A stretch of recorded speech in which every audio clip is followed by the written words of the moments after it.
just got to do what I got to do. I guess just got to go act. And that's the only thing that you can kind of do in that moment, right? And so then, did you see some guys, because it's like a fight or flight, right? Those are probably the two responses that you have. Yep. Some guys might shut down completely, and then some are going to rise to the occasion and just go, we're getting through this. If I don't pull up my friggin' socks here now, then there might not be another time to do it. Yeah, that happens.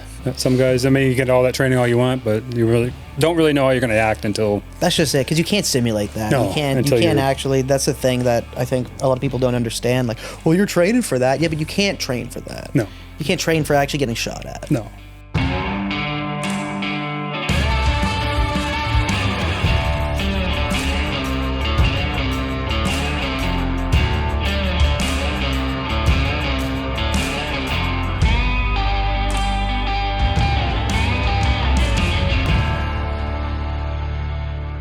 Ladies and gentlemen, I am super excited for today's podcast because sitting across from me right now is somebody that I've known for a long time, and I'm super excited to sit down and to have him share his story today because we have the pleasure of having Lucas Roderick, who is a retired U.S. Marine with 2 tours in Iraq, in Ramadi, as well. He is a current firefighter in the city of St. John. So we literally have a hero here sitting with us today who has served his country in many different capacities in the U.S. when he was over there, and then now continuing to serve his community as a firefighter here. And the stories that Lucas has, him and I had a chance to talk even just a couple days ago about kind of what we were going to get into on this podcast today.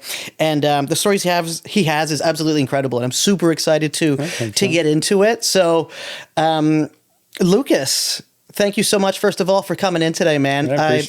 I'm super excited about it. Oh, and also, too, as we're at the very start of this podcast, Lucas is going to be getting into starting his own podcast as well. So that was another reason that him and I wanted to do this, is because he wants to open up the doors to be able to share some of these stories and help to connect with other veterans, and maybe just help to see how his message can resonate with people out there, and share his story, because your life is filled with stories that most people only read about, and you've lived them. Yes, 100%. So it's you have such a very unique perspective to share with people from your experiences in life, and what you still continue to do day to day as a firefighter is extraordinary. So I'm super excited to get into it, Lucas. Yeah, me too. Let's start off with maybe just giving like an introduction of kind of who you are, and then we're going to dive back into like your childhood, and then we're going to go chronologically of like what your childhood was like, and then we're going to get into the training of the Marines, what that was like, and then your deployments. Yeah. Which, as we discussed before, you said you're comfortable to discuss. So yeah, I'm very comfortable. Yeah. So I'm super excited to kind of get into some of that. So Lucas, for the audience, tell them a little bit about yourself. Oh yeah, so I'm a St. John firefighter. I work uptown St. John, Station 1. Been there for about 10 years now. It's an interesting job. I enjoy it. I enjoy helping people with some of their most, dire moments of their lives sometimes. So, yeah. Yeah, absolutely. Literally saving people in a situation where, even houses are burning down, like, it's people panic, right? Yeah, I do. And then like, that's something that I'm actually really interested to get into is how you manage stress and how you've always stayed good in stress, because you have lived a life filled with it. Yeah, I think that's probably the biggest reason why I'm able to handle a lot of the stress, is because it really started off pretty young for me. So yeah. Well, let's go back there actually. So I want to get into actually like, for context of who Lucas is, and who and how you've come to be the man that you are today through the Marines, through firefighting. Where did it all start? Like, go back to where you were raised. Okay. What were you like as a kid? Your childhood. We talked briefly about you coming from a long history of military family. Yes. So I want to get into that. What was it like growing up? Where are you from? Where did it all start? So yeah, I guess I'll talk a little bit about my family history, which is pretty interesting. So I've got a great uncle, Victor. Victor Nelson. So he ended up receiving 5 Bronze Stars for all of World War II. He was in the Battle of Normandy to St. Lo, pushed into the Rhine, pushed in all over and across in Germany. Wow. Yeah. And then, where's he from? Minnesota. From Minnesota. Okay. Yeah, okay. Yeah. And then his brother also joined too, and he was killed on June 7th on Normandy. Okay. A couple of days when they were pushing in. Jeez. I've got my great grandpa. He would have been in the Navy, and he was actually in the Pacific War. And then you got my dad. Yeah. My dad, he was born in Canada, Fort Frances, Ontario, and he was in the Army for 23 years and had me when he was in. So I was born in Eugene, Oregon in 1985. Yeah. So you're from Oregon originally? Yeah, I was born in Oregon. Cool. Okay.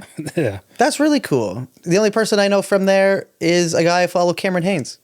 Okay, yeah, I know who that is. Yeah, he's a hunter in Oregon. Yeah. Yeah. Does the big hunting and does the big wrecks and all that stuff. Yeah. He's an animal. Yeah, I like guys like that. That's I've always actually, he was the reason that I got into compound bow hunting. Okay, yeah. Yeah. That'd be cool. Yeah.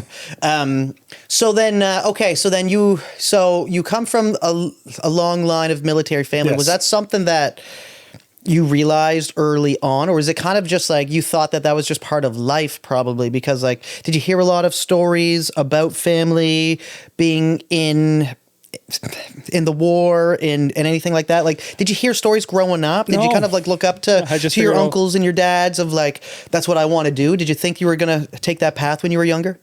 I always thought I'd probably go that route and join the military because my dad, he did for 23 years. Just want to be like dad, you know what I mean? Right. Yeah. Same reason I like the Oilers. It's my dad's favorite team. You just kind of adopt these things, right? Yeah. Like, that's what my dad likes. My dad. But no, I didn't figure all this out till recently, actually. My grandpa has it.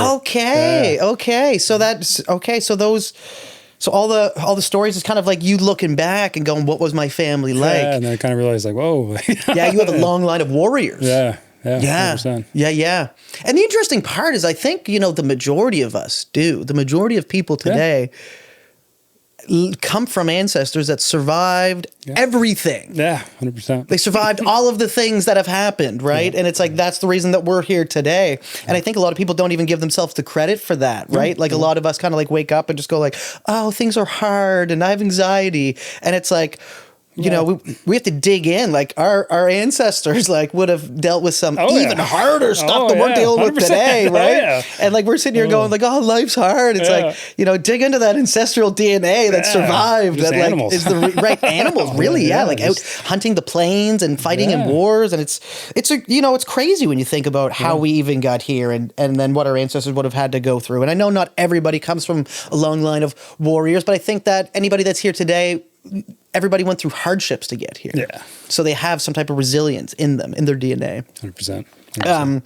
So then going back, so you're in Oregon. How long were you there for? So I was born, I was born dead. Yeah. Okay. Right. Yeah. Tell that story. Yeah. Right back to the very first moment of you trying to breathe. Yeah. Trying to take your first breath. Yeah. Trying. So most of this is what my mom's telling me because I don't remember any of this. But I had the umbilical cord wrapped around my neck like 3 or 4 times, and actually drove me under my mom's ribs, and they couldn't get me out, and so they had emergency C-section. I wasn't breathing.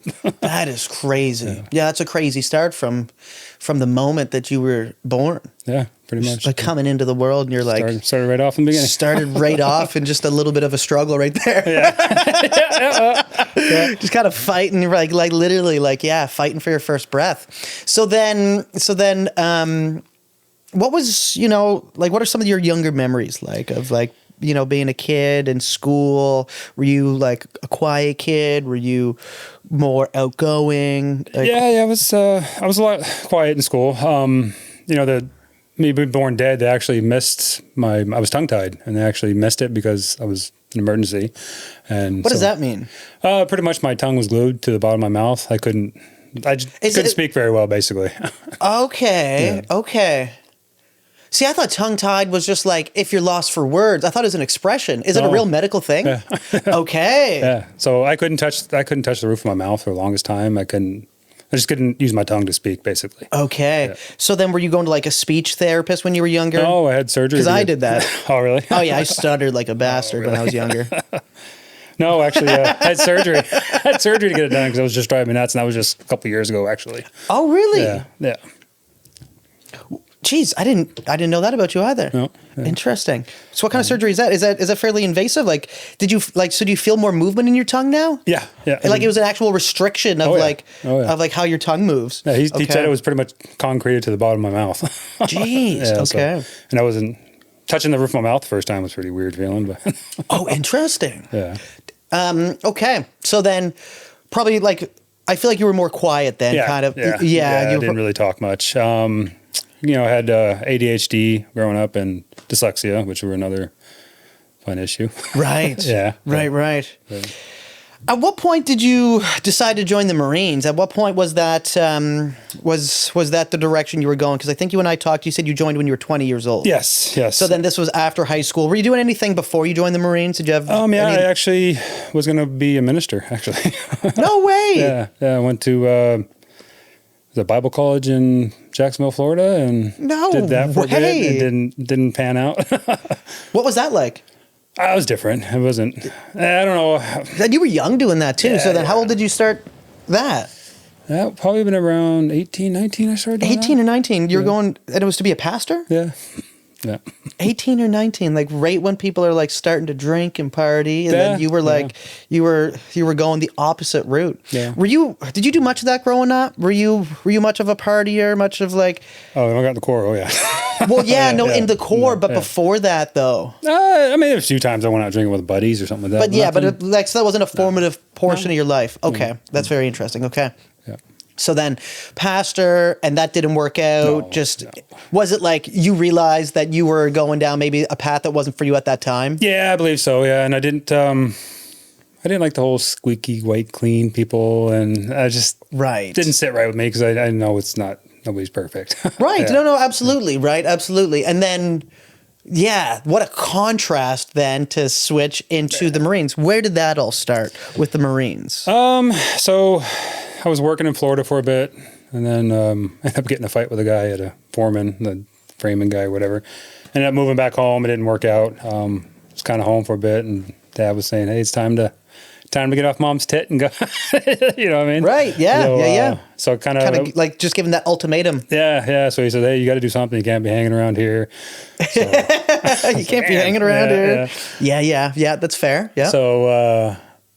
So I was driving by, I think it was a Saturday or Sunday, and they have all the military offices there, and I was like, I want to swing in there and see. And so like you were driving by, there was an office that you often like seen? Yeah. And I've always somewhere close to your house. Yeah. Kind of deal? Yeah. Because they got me in high school is how. Really? Yeah, they came right to my high school, and I was walking in late one day, and like a recruiter was just like, "Hey, do you like camping?" Yeah. Like the typical military kind of story, except it was at my high school lobby, and I was coming in late, which was hilarious. Gotcha. I should have realized that I wasn't probably the best candidate for that.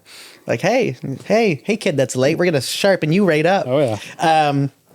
So then you were driving by an office then? Yeah. And it was something I wanted to do. Like my dad was an infantry guy for 23 years, and he was in the So there was a portion of that, of knowing that your dad. Yeah, I was always into military stuff. I think that was one thing I actually was really interested in. Was I loved Alexander the Great. I loved. Oh, really? I loved all those guys, Napoleon and Hannibal Barca. I loved all those guys. Like as a teenager? Oh yeah. That is very, very interesting. I like that. Okay, so like you would read up on them? Yeah. I would read them, study them, anything I could, documentaries, anything.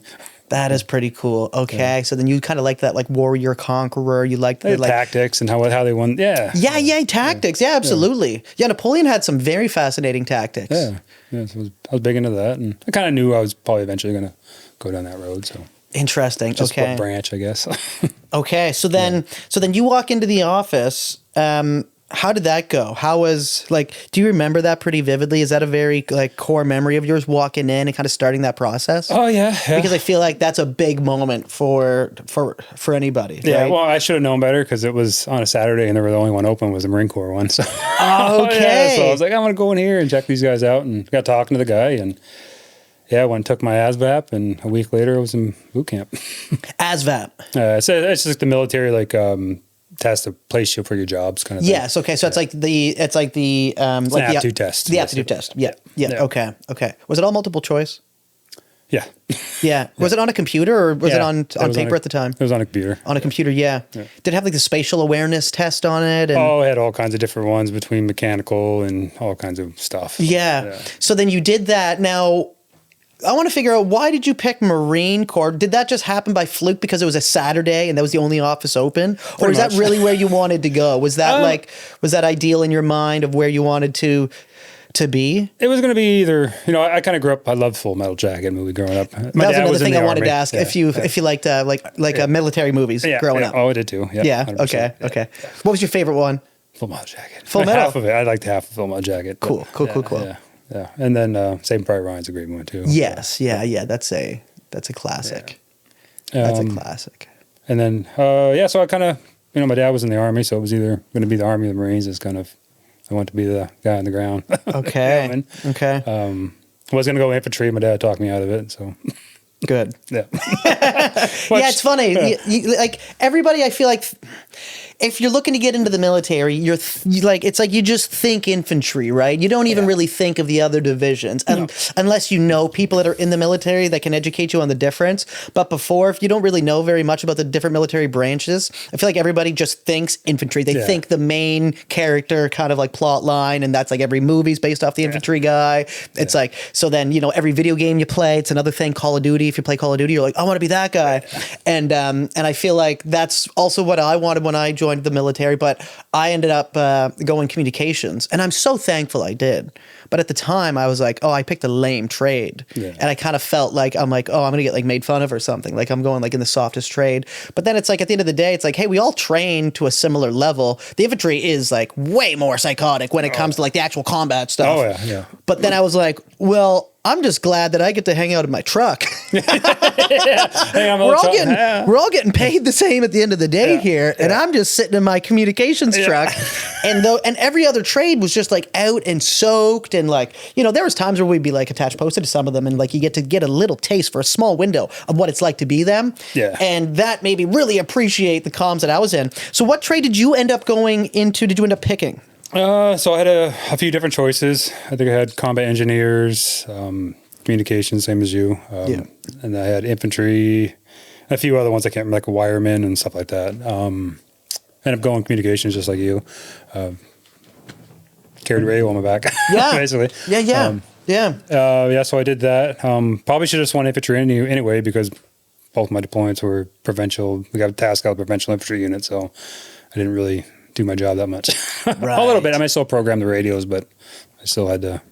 Well, yeah, when you're attached posted to an infantry unit, you're just it's like you're the rad ops. You just have more gear to carry pretty well. Yeah, pretty much. You're just an infantier with more gear to carry. With a 40-pound radio on your back. Yeah, exactly. Yeah. But I mean, I was with the batteries. Yeah, pretty much. The stupid batteries. So and I was originally with artillery units, what I got stationed with. Right, okay. Yeah. Let's talk about the Marine training a little bit. What was that like? How long was your basic, and what was that kind of transition for you? Because that's kind of like the culture shock at that moment, coming into the military, is the basic training when you're first coming in. You're going, oh geez, learning how to stand up straight, learning how to move your body in a certain way, learning just like moving with purpose, all of these things that you really, I didn't know beforehand. No. They were all kind of like things that had to be hardwired into me. Yeah. So what was that like for you in the Marines? I'm very curious to know. So we got on a bus. It was actually in South Carolina, which wasn't that far from where I lived. It was maybe like an hour drive, but they actually drove all the way down into Florida, in Clearwater, Florida, and picked up a bunch of people. And actually everybody that was on that bus with me was in my platoon. Okay. How long was that bus ride? Oh, it was all day, it seemed like. We didn't get there till 1 a.m, but so you get there, and then I'm sitting in the back nervous, and then this guy gets on, big, huge guy, and get off my bus, and start screaming at you, and just like, oh man, what? And that's like the drill sergeant kind of deal. Okay, so it starts right there. Right there. Like it's not like here's your bunk. We're gonna get started in the morning. No, he came in right just full guns going. Yes, yeah. So I kind of was like, man, what'd I do? Yeah. Well, because it instantly just like spikes to cortisol and then gets the blood flow going, and you're like, oh, I'm not used to people talking to me like this. Right? I'm not used to being yelled at, but it's like that's just part of the culture there. Yeah. And you quickly become used to it. Yeah. Within like day 2, you're like, oh, I'm used to it. Just because it happens so much, right? Like, so it started at 1 a.m., kind of get off the bus, and was it just like to your bunks, sort out? No. So they have these yellow footprints. They're all lined up how you're supposed to be in formation, and you get on there, and then they start going through this. They have this big hatch. You only go through it once as a Marine, and when you walk through these big hatches, like a big golden thing with the Eagle Globe and anchor on it, and you go through it, and it just starts. They get right into processing you, and that is awesome. So the Marines, because they hold themselves to a higher standard than the military, right? Than the Army. Yeah, they're very the Army disciplined. Corps. Yeah. Yes. So then what was that like? Like, because there's got to be a lot of pride in being a Marine as well. There's got to be a lot of, and they must like kind of like hold that standard of like, this is the Marines. This isn't the Army. No. Right. No, exactly. 100%. Like, you guys signed up for the Marines. So what were some of the kind of differences maybe from what you've heard from like people that were Army to what the Marines are like? Do you know like what the training difference is like? Or I know I think the Marine Corps boot camp is the #1 hardest in the military, U.S. military. Right. Okay. And then I think it's Coast Guard, and then I think it's Army, and then maybe Navy and Air Force. I can't remember how it goes, but. So then the Marines is like a step down from like Navy SEALs kind of deal. Is that right? Would that be fair to say, or no? The Navy SEALs. That's a whole. leap? That's a whole different. Okay. So you have to start a Navy basic training first, and then you would go into BUDS, and then you would have to pass BUDS. It'd be a special forces. Okay. Each branch has it. The Marine Corps has their own. I think they have MARSOC now, and what was the other one? Recon, and you would have to go into that to do it. Okay. Yeah. Okay. So that was all in Florida, you said? Your training was in Florida? No, it was actually in South Carolina. Paris. South Carolina. Yeah. So we actually drove all the way down into Florida. That's why it took so long. Okay. And then we came back South up. Carolina. So that's pretty hot there too, isn't it? Yeah. So then you were doing your training in like the dead of the summer, was it? Like the summer with stupid sand fleas. Runs every morning? Oh, yeah. Inspections? Yeah. So usually, you're going to... And then like all your weapons training, drill training at first. How long is the Marine basic training starting off? It's 3 months. 3 months. Yeah, 3 months. And that's 3 months. Do you get weekends? No. No weekends. No, you're there the whole time. Maybe one weekend or no? No. Not even one? No. Okay, wow. No, so that's 3 time. months straight. Yeah. That's a long time, man. Yeah. That's a solid course. How many people tapped out, like failed and left from your basic? Usually, if something happens, they'll drop you, and they'll throw you into a different unit for a little bit, and then you can pick up with another one. So you just keep going until you either make it or you get discharged out. Right. Okay. Yeah. Okay. So there's guys been there for like 6 months that were struggling. Right. Yeah. Okay. I always say the fast way to get out of boot camp is just to pass it. It's just to get through it, right? Yeah. Yeah. The fastest way out is through. Mm-hmm. 3 months. So then by the end of that, how did you feel after 3 months of Marine training compared to how you felt before? Did you feel like a whole new person? Oh, yeah. Prideful. I was pride. Yeah, you do, right? Yeah, well, that's the really interesting thing is that it does make you very prideful and then going, I didn't even know I could do all that stuff that they made me do. I didn't know I could push myself that hard. No. Was there a lot of like sleep deprivation and stuff like that too? Or was it so probably not as much maybe on the basic starting off? Oh, yeah, they would. Yeah? Oh, yeah. Yeah? Usually around 4 or 5 in the morning, you're up and reveille. You would have to do fire watches. So, yes. Yeah. Oh, yeah. You remember those? Oh, geez. And you just like would hope you get a good shift. You hope you're the first shift or the last one. Oh, I don't know about the last one. Well, why? Because you got to wake everybody up, you mean? Well, you have to wake the drill instructors up first. Yeah, I know. Yeah. So you got to go over there and kind of bang on their head. And like not piss them off somehow. Oh, yeah. It's impossible. Right. Don't you ever wake me up like that again. Oh, yeah. Rivelet. Yeah. And then Rivelet. Lights. Is part of the basic training there the gas huts? Yeah, you go to the gas chamber. Yeah, that wasn't bad. I didn't find that too bad. No, it's so then that's just like, and then you go in the gas huts with the tear gas, right? Yeah, and you get like a light exposure to it or whatever. I would say light. Yeah. They full, like you had to, break your seal and actually. Did you get it like in your eyes at the time? You had to, there's one point you have to take it off and do some push-ups in there and say your name, rank, serial number before he even lets you out of it. So, oh, really? Oh, yeah. There's a point where you're not even, your mask has been on. And you're talking and breathing. Yep. And then it just like kills your lungs though. Oh, it just yeah, it just like it tightens them right up, makes it feel like you can't breathe at all. Yeah. And just snot, everything comes out. Yeah. Jeez.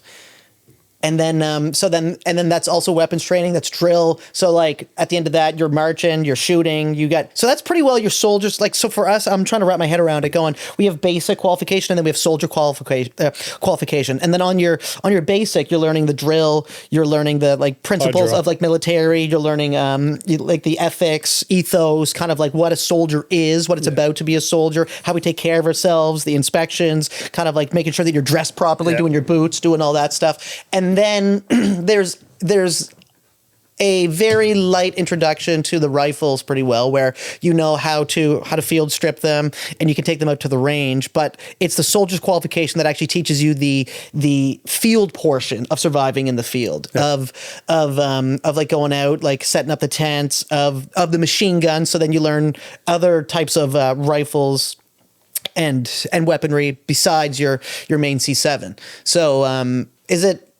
so then I feel like the Marine Corps would be everything, so I feel like that Marine training would be everything in one. Yeah, so it's a lot of drill, which I understand it now because drill, it kind of gets you used to, instant obedience to orders. So it's heavy on drill. Heavy on drill. Do you think that's what it is? It's like a psychological thing of like getting people, like just getting soldiers used to doing exactly what somebody says at like without even thinking about it. 100%. Yep. 100%. I've never thought about that before, That's why they have drill. Wow. It's for instant obedience to orders. I never even thought of that. Yeah. And it was heavy in boot camp. Drill, you're drilling every second of the day. You're walking the chow hall, you're drilling. You're in you're in your barracks doing rifle drill. Yeah. Even as you're in line and stuff and like everything's marching everywhere you're going. Yeah. Very interesting. Right. Yeah. And then we did, we did a rifle range. Basically it's competitive shooting. It shoots out from 500 yards out and they teach you, how to adjust the sights on it and how to do your wind calls and everything and right out of basics. Right. Yeah. So then after that course, so 3 months, then what? So after I did that, then I went to Camp Geiger, which was kind of a shortened version of an infantry, what were they called? Basically learning infantry stuff, how to do patrols, how to do, all that stuff. Yeah, that's like your tactical. Okay. Yeah. Okay, so that's like getting more into the tactics. So even after you finish that first course, then there's still other courses that you need to do to kind of like. And then for the ranking structure, after you finish your basic, then there's this course that everybody has to do. This next one as well. Yeah. And then you go trade specific after that. Well, so unless you're infantry, if you're infantry, you go right to SOI, which is basically your infantry school, and then if you're, I guess they call us POGs, personnel other than grunt. Okay. POG. But then all the POGs, I guess, would go to this school to get the basic dumbed down version of it. It's just how to, because the Marine Corps is big on every Marine's be able to pick up a rifle and be able to jump into any kind of line unit and be able to operate. Right. Okay. So it's having that versatile of kind of knowing everybody's jobs. Yeah. That was another thing that they really talked about in the Canadian Forces too, was like trying to have a good understanding kind of everybody's line of work. So it's not 100%. Like you're just so specific, because I think there's certain lines of the military that are, and I think the US military is fairly like this. They're very specific on what they know to do, and they really don't know much outside of their trade, from what I understand. Army's like that. Yeah, the Army's like that. Yeah, we've trained a little bit in Virginia. Yeah. We were up there, and I was talking to some of the troops there, and they seem very hyper specific on what they do. Yeah. And they know that, and they don't really know anything else. No, and I think that's what what the glorious thing about the Marine Corps is. It's able to take a line, infantry. I'm sorry. You could take a cook off of the line and throw him on with the infantry guys, and he'll know what to do. And then he'll hold his weight and hold his Yes. Okay. So then, how long were you in the Marines until you had your first deployment? Geez. So I did the infantry school, or the dumbed down version of it, and then I went to communication school. I think that was another 2 months. So 6 months probably of training altogether. Okay. And then That's not all that much time, really. No. When you think about it, of 6 months prior, you're a straight civilian, no exposure to the military. And then within 6 months, you're being deployed over into Iraq. No, well, it wasn't. So 6 months I got to my unit, which was 1st Battalion, 12th Marines. And then they were like, who are the new guys? And I raised my hand. Oh, you're going. So I got actually picked up to be part of an artillery reserve team. Okay. And we were going to go with an infantry unit to Iraq. And then I was a few weeks into that, and they canked it because our unit was getting deployed. Okay. So they just kind of stopped it all, and then we're all going with 112. So. Okay. So it would have been. So I joined in December of 2005, and my first deployment was in the summer of 2007. So, and we did another 6 months of. 2007. Okay. Okay. So we did another 6 months of training for actual jobs.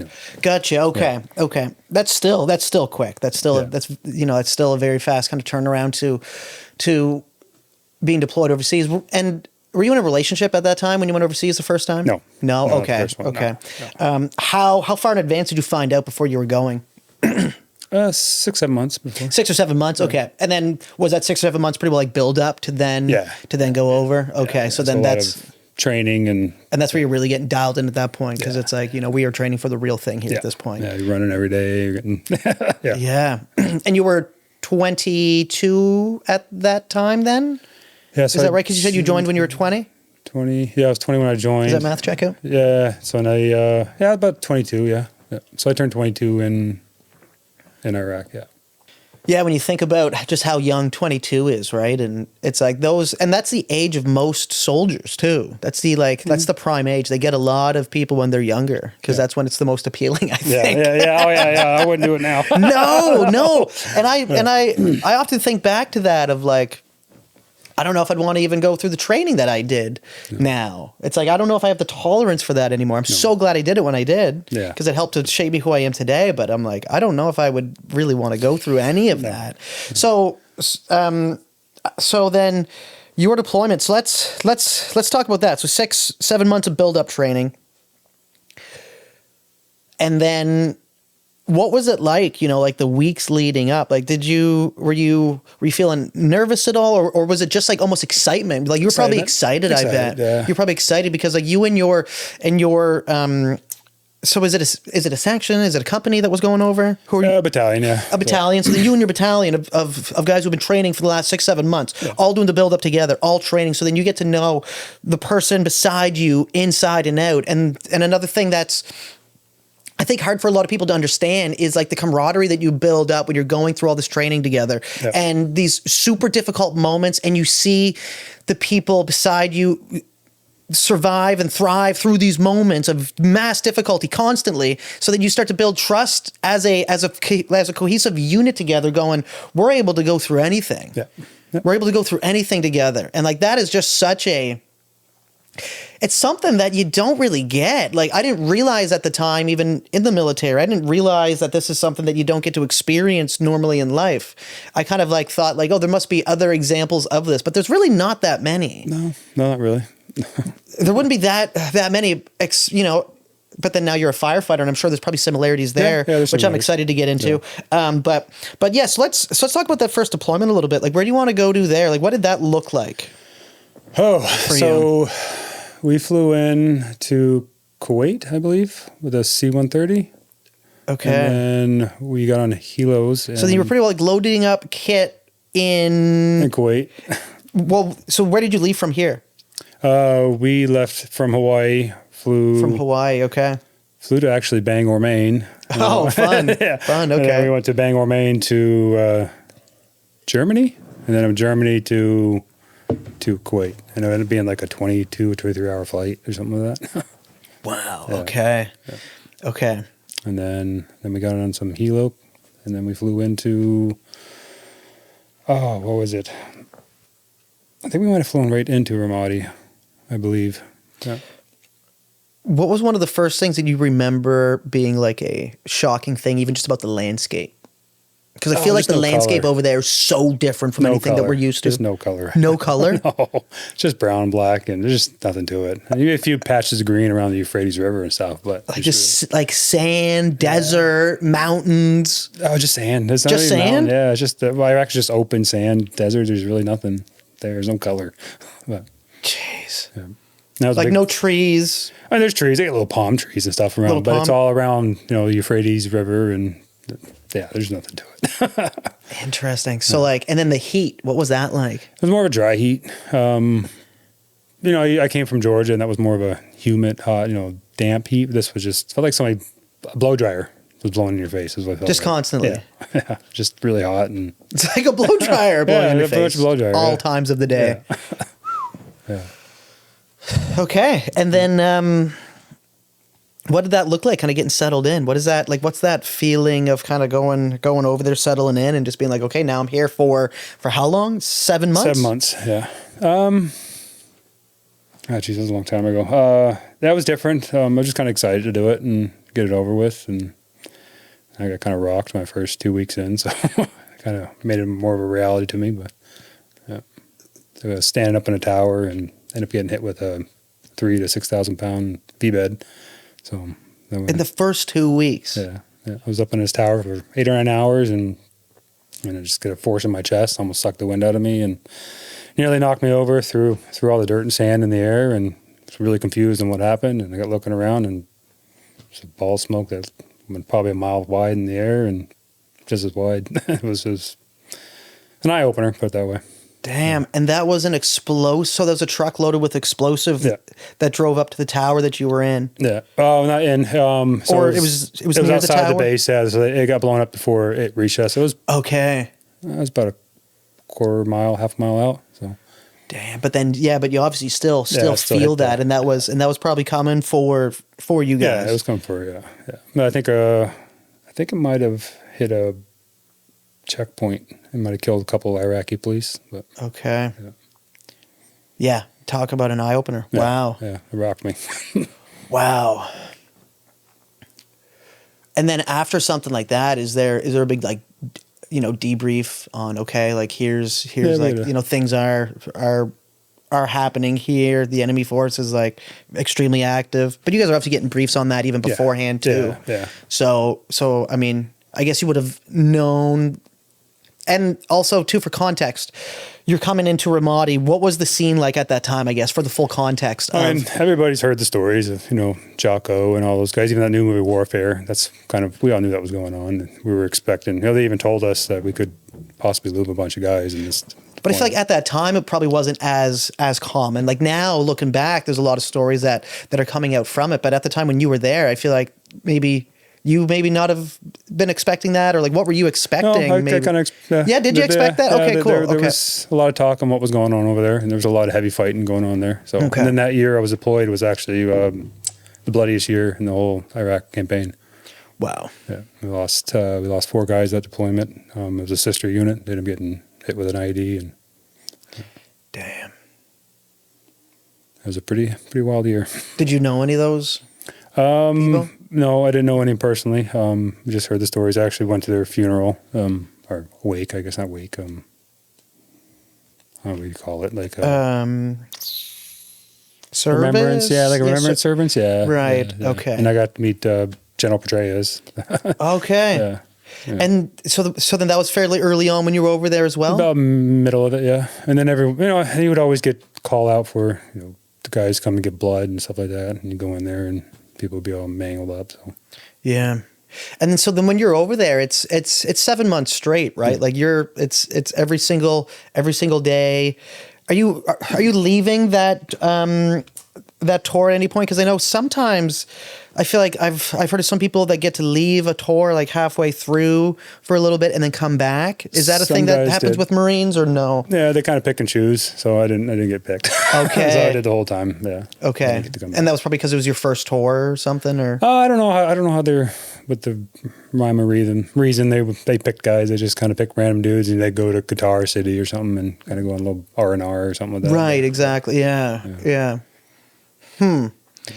And then so you were over there with an infantry unit as the signaler. Is that right? That one, it was detainee operations kind of thing. So we moved a lot of detainees around. Detainees, okay. Yeah. Okay. And that was like a lot of the day-to-day and then stuff happening? Our sister unit was doing a lot of convoy hops and stuff like that. What was some stuff, Lucas, that you remember like being jarring to see in a different culture like over there? I feel like that's something I've heard from a lot of people overseas, is just like seeing certain things that they're very not used to, maybe the way that women or like children get treated. Like, was there anything like that you seen where you were like, holy smokes, I'm not in Kansas anymore? Yeah, no, there are a lot of different things they do over there. Definitely treat the women different than we do here, and kids, and it's different. Yeah. Probably they don't use toilet paper. That was a weird thing. Okay. Yeah, that's an odd one. Yeah. And there's no bidets? No. No, it's just a hole in the ground. Huh. Yeah, it was really weird. Yeah, that was very weird. Yeah, it's an odd one. Yeah.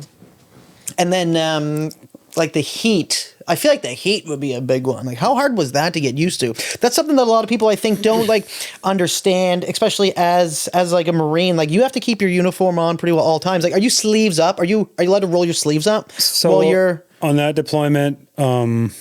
We actually, which is like that's like a thing in the military. That's like, it's like a luxury to roll your sleeves up. It's like, were you allowed to roll your sleeves up? Yeah. People are probably like, what kind of stupid question is this? But like, that's like, I don't know. Like, I feel like that's just something that's like it's like a luxury to know whether or not you were allowed to like roll your sleeves up. We're actually all in flight suits.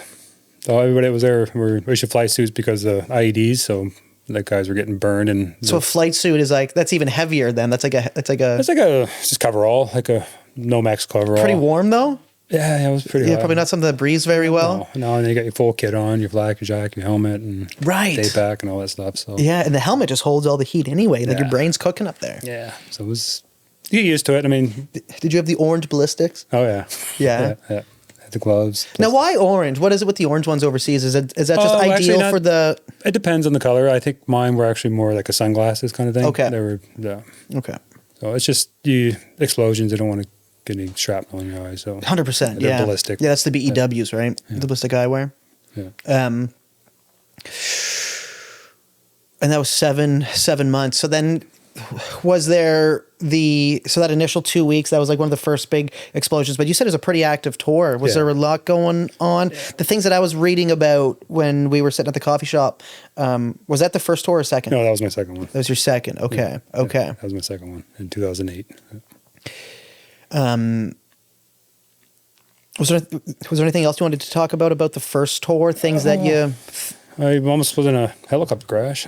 Really? Yeah, that scared me. What happened there? We were moving a bunch of detainees that killed... this guy Sheik, he was responsible for the Al Anbar Awakening, and they blew him up outside his palace, and we ended up rolling these 12 guys up, and we were moving them to Al-Assad Air Base, I believe. And I don't know, like I was in the back, didn't really see much there. I just know the helicopter started going nuts and crazy, and I was just losing my mind. So was there a lot of helicopters? Was that a common method of transportation there? Yeah. And then the Humvees, was that another one? Yeah. Do you guys have a lot of Humvees? Yeah, we do a lot of Humvees, 7 tons, put detainees in the back and move them around. Okay. Yeah. Would they normally be cooperative, the detainees, or were they very difficult, or what was? I know when that helo was going nuts, they probably weren't too happy. They were doing what I was doing. Yeah, just hanging on for dear life. Oh, right. So yeah, they were able to get to land it, but it was going up. It was flip flopping. It was going nuts. I was like, I'm gonna die here. And you're just right. But then land it, and then I remember my NCO said something like, somebody shot at us, but then I have another guy saying it was a malfunction. I don't know. I was in the back, just right. Yeah. Just glad it landed. Yeah, just glad it was on the ground. Yeah, I don't care what happened at this point. Yeah. Damn. Okay. So then a lot of detainees now coming back. Yeah, that was. What was that like? What was that kind of transition of now you're looking at the world with a whole different filter, a whole different lens of experiences now? What was that like coming back originally? Did you like crave going back there? I'm sure you thought about it just nonstop. I don't know. So we got back to I remember all the color from going back in Hawaii. Just being so, I was like, oh man, Right. Because you're so used to. But probably shouldn't have been out of town that night. But they let us out. I was very angry, I guess. Yeah. I didn't try to fight people a lot. Probably shouldn't have. Yeah. Just like probably still had a lot of aggression just from 7 months of just being on nonstop. Yeah. That's something that I think a lot of people underestimate, that they don't fully understand what that is like, to be in a dangerous situation for months and months and months and months at a time. Yeah. And then, it could be any second you could die. I mean, you get blown up or somebody shoot. And you realize that very quickly within the first 2 weeks. Yeah. So then it's like, that's always in the back of your mind now for the entire time that you're there. 100%. And then you're back to nobody trying to kill you, and it's hard to switch that off. For the nervous system, I think that's the hard adjustment, right? Yeah. To figure out what to do with all of this heightened awareness and all of this heightened kind of like just constantly scanning and constantly kind of like it's like that's hard to turn off. Yeah. That's very hard to turn off. Because you don't want to. Like, it's like you're literally turning it on for your survival. Yeah. So then your body's going, we can't shut this off or else we're going to be in danger. Yeah. Because that's what happens when you're overseas. If you're not alert and aware, then now it kills. Yeah, then now you're becoming a problem not only for yourself but for people beside you too. Yeah. 100%. So then coming back, how long were you back before you went to your second deployment? So I came back and I did a month of a coach's course for shooting. So to teach other Marines how to shoot properly. Did that for a month. Got back to my unit and they said we're going again. So started right back into the training up, and another 6 months of training and then back over. Damn. And then, so you don't get a say at that point, right? No. Because like you've signed on the dotted line. Do what you're told. Do what you're told, right? Yeah, there is no, and even the first deployment too. I'm sure there's no saying it. It's like, okay, now we're going here, and then even for your training and everything, right? Like you're getting posted at different bases. You don't get any saves as to where you're living or anything like that. It's just you are fully signed on the dotted line, and and they own you. Pretty much, yeah. So then you came back, and it was how long, before you found out you were going to your second deployment? It's about a month when I came back. That's it. Yeah. About a month. And then do you get time off when you come back? I mean, whatever you built up. So I think I had like a month off. So I think I went home maybe for a little bit too, maybe after in between, and then yeah. But I think it was right in the middle of my 6 months training post-op. I took that to go home for a bit. So then that would have changed you quite a bit too, right? Coming back from the first deployment, like I'm sure that you came back slightly different than the way that you went there. Yeah, and my sister noticed it too. So. Did she? Yeah, I was curious about that, like close friends, or if family noticed. Was it a more serious stoic kind of thing? Was it like, what is, if she was to explain it, do you know how she'd explain it? I don't know. Like growing up, I was more of a kind of a big-hearted, quiet kid, and that guy was dead, gone, I guess. But I wasn't big-hearted, kind of numb to things, I guess. Yeah. Yeah, you almost have to just learn to like numb it a little bit. Yeah. Just not be so empathetic. I mean, there's not much room for empathy in the military. No, you know that. There's not much room for it, unfortunately. Like that just, like you need to set that aside because it's people's lives on the line, and that's what's more important. It's not how they feel; it's that you're going to get out alive. Yeah, you want to get your brother out alive and accomplish the mission. That's all it was about over there. Yeah. Right. So then after you come back, then you start training for the build up again. Were you excited to go back? No. Okay. So completely different kind of mindset this time, going, holy smokes, I had to do this again. Yeah. And then now you're probably counting down the days, just going, oh, I just want to get out. Yeah. Just want to get there and get out. Yeah. Yeah. Was it the same crew you're going over with again?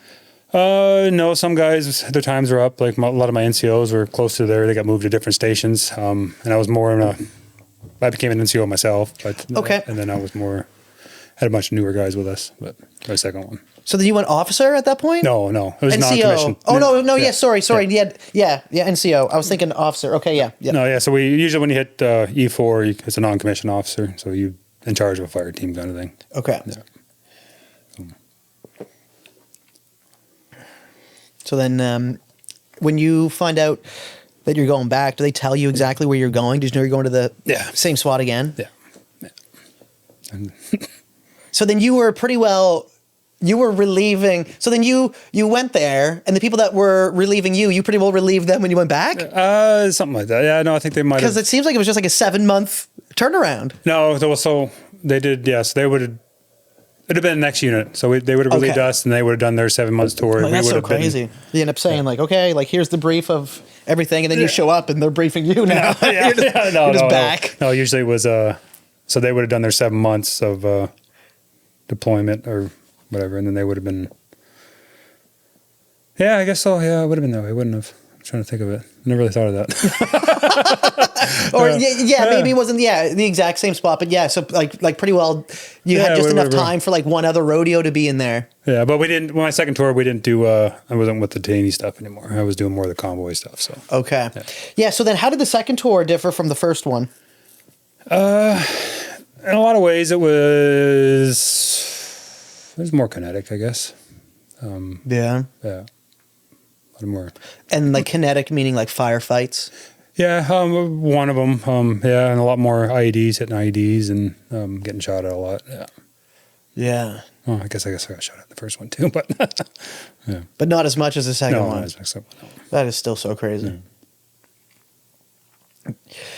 Did you want to talk about that that IED strike that happened? Because I know that I was reading your report there. Yeah. I was, and thank you for showing me that, by the way. Yeah.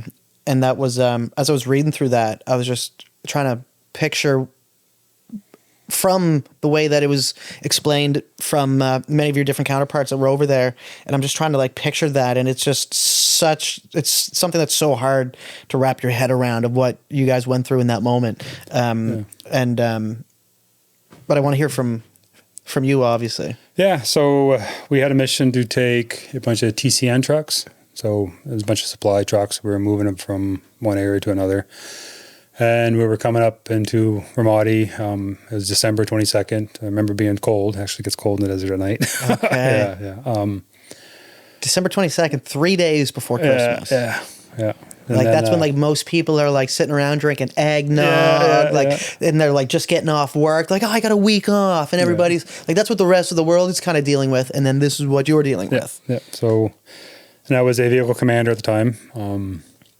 And I remember we were probably a couple hours into the convoy, and I was kind of switching my guys around because it was kind of cold up there. So I wanted to get him off the tower or the turret and get him driving. Anyways, I had another NCO. I said, hey, just come, sit in my truck or my spot, and I'm gonna go jump on the gun just to kind of get my crew a rest. And I was up there, and the truck in front of me hit 2 155 or 57 millimeter I think they're artillery rounds or what do you call their? Anyways, so they hit them, and it was in a plastic jug. It's like buried artillery rounds that were IEDs that were set to be exploded. Yeah. Buried in the ground for anybody listening. So it was a double lane highway. So usually what we do is we're coming across the Euphrates Bridge, and we do this thing called John Candy. So we would switch lanes before underneath the bridge. So if they were on top of it, they couldn't throw any grenades down our hatch. Okay. So if they come in this way, then we do our flip, and then they come out the other way, so they can't do it. So we're in the middle of that. They hit the ID, and I knew the next thing we had to do our 5 and 22 checks. So I checked around my vehicle to make sure there was no IEDs, and then we dismounted. And so their tactic was they would try to hit us and draw Marines in, and then they would have secondaries placed to try to blow everybody up. That happened to our sister unit. That's how they died. My first tour. And so I get out of the vehicle. This is going through my head, of course, that, this happened before. I know what they're trying to do, but I got to still get out. I still got to get out and go on foot because I don't want to risk another vehicle kind of thing. Yeah. And that for anybody listening, it's very common for IEDs to be placed and followed by a ambush pretty well, Yeah. followed by an ambush. And there's normally somebody either with a trigger for the IED somewhere watching, and they'll use like the first lead vehicle as like the example of like, okay, we're going to let that one drive through first, because a lot of people will go like, well, why didn't the first one blow up? Yeah. And then it's like, well, it was either pressure sensitive, or it's like trigger this one was operated, triggered. or it's by like a cellular or whatever. And I'm sure you guys had those Chameleons.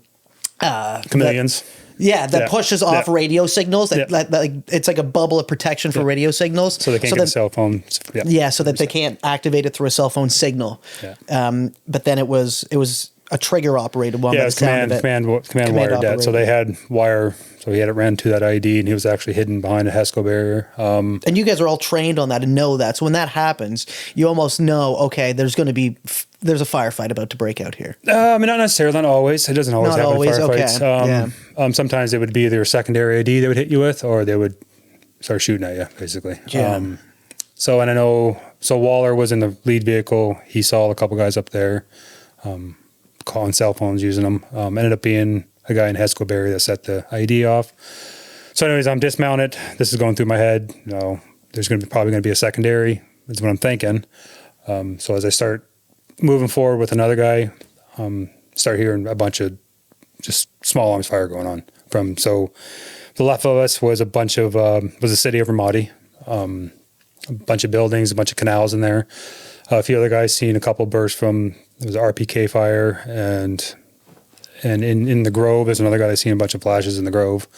I panicked, and not really panicked, but I knew what I had to do. I kind of got the tunnel vision. I had to get across here. I had to clear it. So I'm looking on the ground. I can hear the shooting going on. I'm running, trying to get to these guys that were hurt. They were hit with the ID. I had the corpsman in the back of my truck. So me and this other guy, Marine, starts moving forward. And we end up getting to that vehicle, setting security. And a lot of them had a concussive blast injury, just from the over blast from it, pressure of it. The one guy was bleeding from the ears. I go to the back, get my corpsman. He doesn't want to go out. So I kind of ripped him out of the back of it. And anyways, he goes there and checks the guys out. And then the whole time we're sitting in the kill zone. Not really what you're supposed to be doing. We should have probably loaded those guys up, or even found out their vehicle was still mobile, and you push past the kill zone. But we ended up sitting there for an hour, and they were shooting at us for 20, 30 minutes. Yeah. That is a crazy scene. Yeah. Sitting under suppressed fire for 20 to 30 minutes after having an IED explode one of your convoy vehicles. And we couldn't return fire because it was a populated area. Right. So then the fire, so the suppressing fire was coming from Buildings. Yeah. from like buildings where there's civilians around that. Yeah. So then you guys can't engage back because. No, because we didn't. It's the rule of engagement. So then you're literally just sitting ducks at that Pretty point. much. Yeah, that's what it felt like. And then waiting for orders to come through of what to do next. And never came. Yeah. So we sat there for an hour and waited for EOD to come. And I'm sure that felt much longer than an hour. Yeah, I did. Do you remember any of the things like going through your mind at that point? I thought I was going to die, to be honest. I thought I was going to get blown up. I was expecting to get blown up, but to be honest. I thought that day was going to be my day. Right. Yeah. How long was that into your second deployment? Was that like in the middle? Yeah, I'd been in the middle of it. Yeah. And that was one incident. We had a bunch of other ones too. But. Man. Thank you for sharing that. That's that is I think that's so hard for some people to understand, like what that could feel like, what that moment is like. Very defenseless You feeling. explained it so calmly, and it's for everybody listening, like that is probably more stress than anybody would ever live through most of their life. Yeah. In that one moment right there, right? Yeah. In that one moment.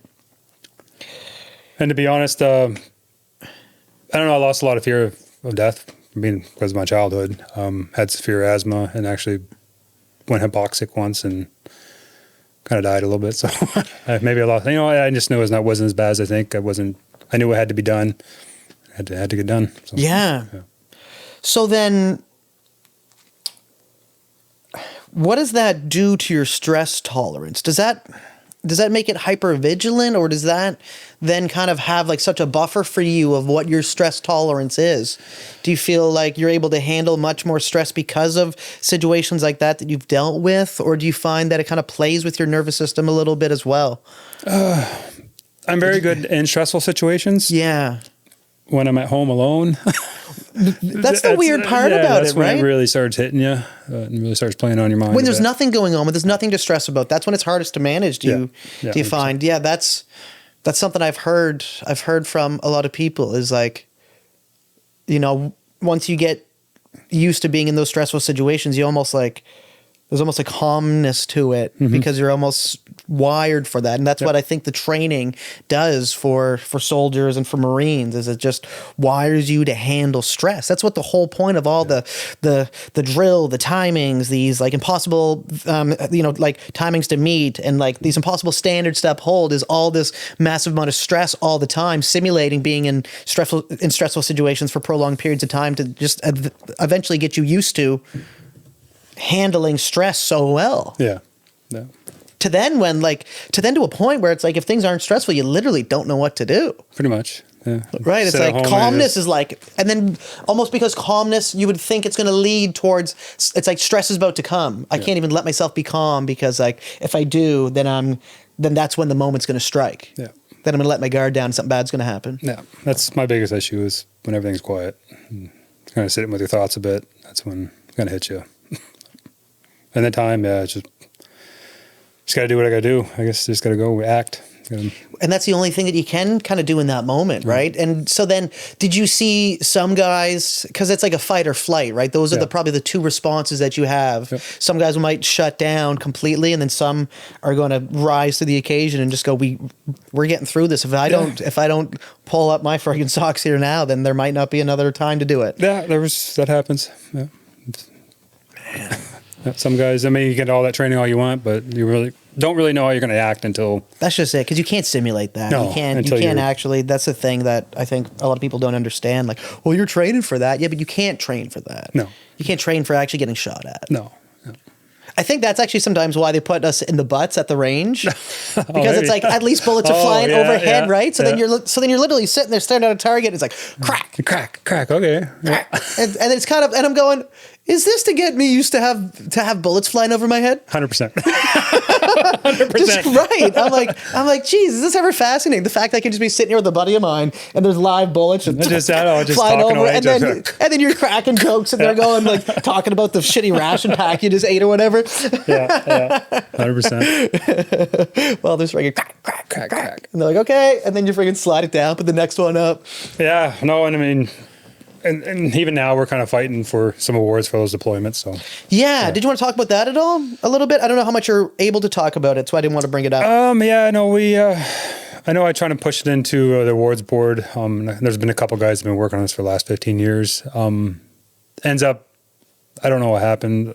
Lieutenant or somebody messed up or command messed up and never filed the paperwork properly and never pushed it up to the awards board, so none of us got looked at for anything. So, and that's another thing I think people need to understand about the military is a big portion of your career is highly dependent on your leadership. Yes. And how they fill out reports for you. Yep. And how they fill out your, so we had it called PERs, your personal like evaluation reports, right? And literally whether you're going to progress through the ranks depends on how your superior writes that specific report on you. Were they feeling lazy that day? Were they rushed and had a whole bunch of other things they needed to do, so they just I did it half-assed. Yeah. But like a lot of the career progression and then even recognition happens from how reports are filled out. Yeah. There's this whole kind of like administrative nightmare machine on the back end of just like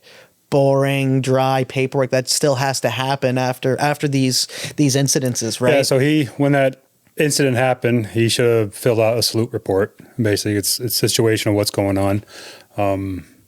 Which I think he did, but he's supposed to, after everything happened, he was supposed to have a debriefing with us and meet with S2 just to get enemy intel. And he's supposed to talk to the whole platoon and get our statements, and none of that ever happened. And I know there was a lot of infighting between my staff and my lieutenant, and they both end up getting fired. And after that deployment, or actually after that incident, and Jeez. we ended up getting two new leaders. Right in the middle of the deployment. Yeah. Yeah, they were bickering and fighting with each other, and I don't. Yeah. And then he. And somebody made a decision higher to. Yeah, this got to stop. Yeah.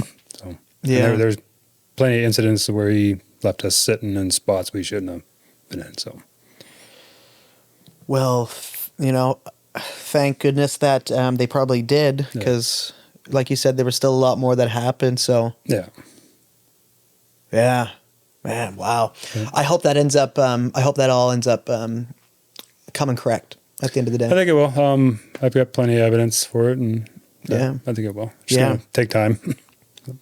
So then, all right. So then, coming back, I don't know how long we're into this, but I mean, this is just. There's so much. I know. There's so much good stories here, and I think there's a lot of value to share. And I'm super happy you're doing this. By the way, this is really cool. So coming back, Lucas. After that second deployment, was there anything else you wanted to touch on the second deployment? I don't want to wrap it up unless there was something well, else. I guess something why I end up here. I guess a big reason why I ended up in Canada. After my first one, that's where I met my ex at. Okay. Yeah. Okay. And so my second deployment, I was with her at the time. Okay. Yeah. So a whole different thing then. It's like, because at first, if you're going and you don't really have, like, of course you have family, people you love and care about, but like, if there's not somebody that you're like in a relationship with actively, you're probably just going, well, it's just me, right? Yeah, like just what, me. Yeah, right. But then if you go over there and then once you're in that relationship, that's a whole different feeling, I'm sure. Yeah. Of going, I want to make sure I get back to her. Yeah. Yeah. Is that kind of something that drove you the whole time? Because I think that's something that a lot of people hang on to, right? Yeah, They're always... It was a big reason. A lot of things I look forward to was getting home and getting back to her. Yeah, for sure. Yeah. But. Okay, so then she was from Canada. Yes, from St. John. And that's how how this all happened. Yes, yeah. yes. Yeah, because I remember kind of meeting you at first, going like, a U.S. Marine? What's he doing in St. John? Yeah, yeah. No, a woman. There's only two. I only know two of you. You and Quentin. And then Quentin. Yeah. Yeah. Are the only Marines that I know. Yeah. Yeah. So, which is actually another really cool reason that we, to even be able to do this. Like, that was another reason that I was kind of nervous. I'm going, how many friggin' Marines do people get to interview in Canada? No, I mean, not many. Yeah, honestly, not many. No. And so then, okay, so that's where that started. So then you moved to, so after coming back from your second deployment, at that point, when did you then leave the Marines? When did you realize okay, I think my career's done. I'm good. I don't know if I need to go back here many more times. What was going through your mind at that point? I think after the whole leadership failure thing, it really left a sour taste in my mouth. And I just wanted to get out. Yeah.